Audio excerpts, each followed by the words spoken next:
มาพูดถึงการทำตัวกันศาสตร์นะครับนะกันศาสตร์ทำยังไงนะครับนะก็คือว่าลำดับขั้นตอนแรกนะครับ เราก็ต้องทำโครงสร้างก่อนนะโครงสร้างของกันศาสตร์นะครับ เนื่องจากว่าวัสดุที่ผมจะใช้เนี่ยเป็นโพลีนะครับแผ่นโพลีนะเพราะฉะนั้นมันเบาครับนะไม่ต้องคิดถึงโครงสร้างอะไรมากนะครับนะ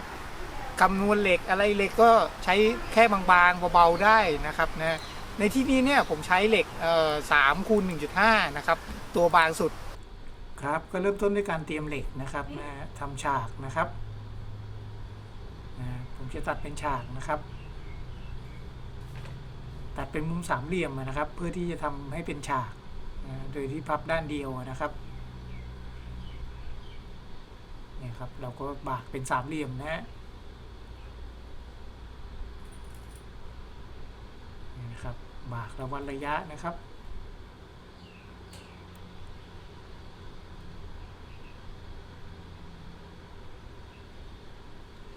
วิธีการเชื่อมแบบนี้เนี่ยตัดแบบนี้เนี่ยนะครับมันจะดีอยู่อย่างหนึ่งตรงที่ว่ามันจะจัดง่ายครับนะทำง่ายนะฮะเวลาจะเชื่อมเวลาจะอะไรมันจะคือมันจะเป็นบาทอยู่แล้วอะครับนะเวลาเข้ามุมเข้าอะไรมันจะง่ายนะก็ยกพับขึ้นมาเลยนะครับนะ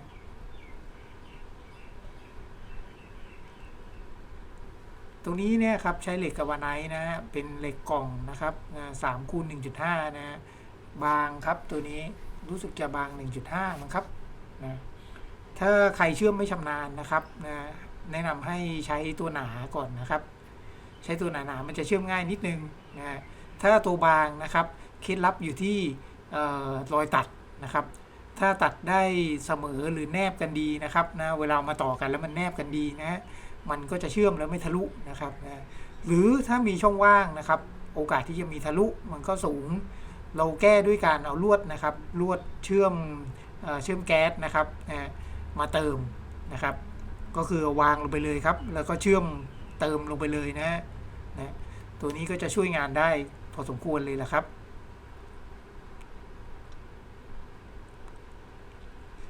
ก็ตัดตัวนี้นะครับ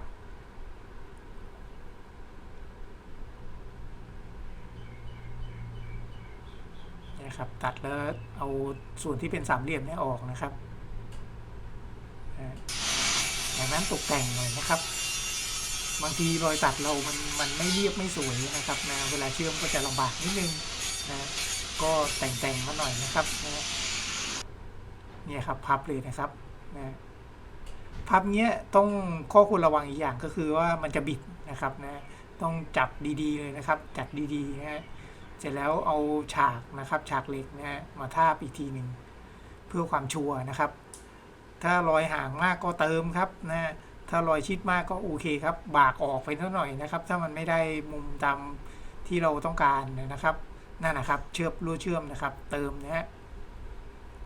ผมก็จะเอาลวดเชื่อมเหล็กนี่แหละครับลวดเชื่อมแก๊สเนี่ยนะมาเติมนะครับวิธีเติมก็คือเอาวางไปเลยครับวางไว้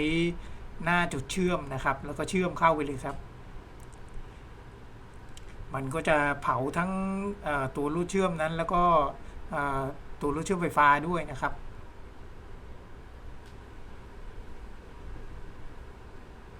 งานรอยเชื่อมก็จะออกมาดีนะครับนะเชื่อมเหล็กบางครับเชื่อมยากนิดหนึ่งนะครับนะสำหรับท่านที่ไม่เคยเชื่อมนะครับนะก็เติมเลยครับเติมตลอดนะถ้ารอยตัดมันเป็นรอยห่างๆนิดนึงก็เติมเลยครับเติมไว้ก่อนนะครับนะเพราะเวลามันทะลุแล้วเนี่ยมันเติมยากนะครับนะครับมีรอยเชื่อมห่างๆก็เติมเลยครับรูดเชื่อมตัวนี้เนี่ยมีหลายเบอร์นะครับนะมันจะมีเบอร์ใหญ่เบอร์เล็กนะครับเราให้เราเลือกมาสัก2ไซส์นะครับนะ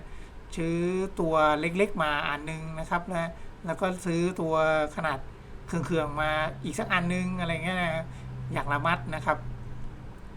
เอาไว้เติมรอยแผลที่ต่างกันนะครับนะบางทีรอยแผลมันใหญ่ก็เอารูดเชื่อมใหญ่นะครับเติมจะเอารูดเชื่อมเล็กเติมมันก็ทำงานลำบากครับนะ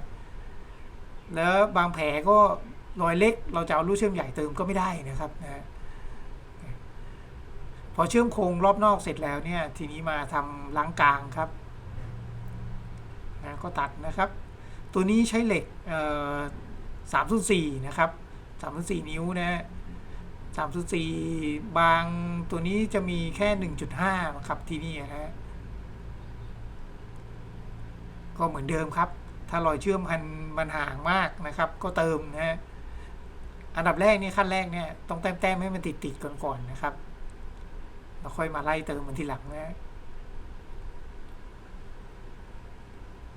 เนี่ยครับตัวไหนที่ไม่มีปัญหาก็เชื่อมเต็มไปเลยครับตัวไหนที่ถ้ามันจะมีปัญหาก็เชื่อมแต้มไว้ก่อนนะแล้วก็รูดเชื่อมมาเติมนะครับ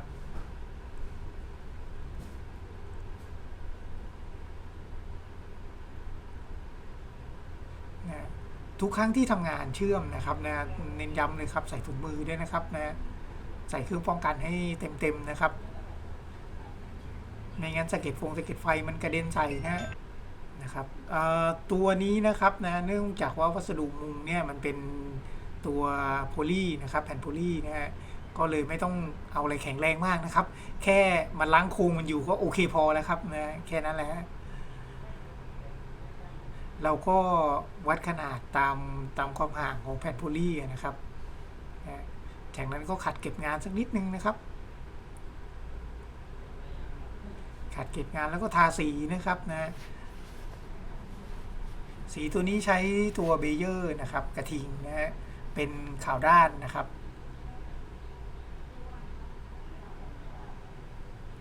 ตัวนี้เป็นเชื้อไอทินเนอร์นะครับผสมทินเนอร์เอานะ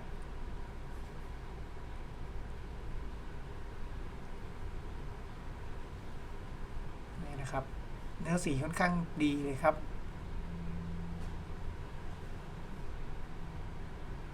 เราก็ต้องปิดฝาให้แน่นนะครับเนื่องจากมันเป็นเชื้อทินเนอร์นะมันระเหยเร็วนะครับ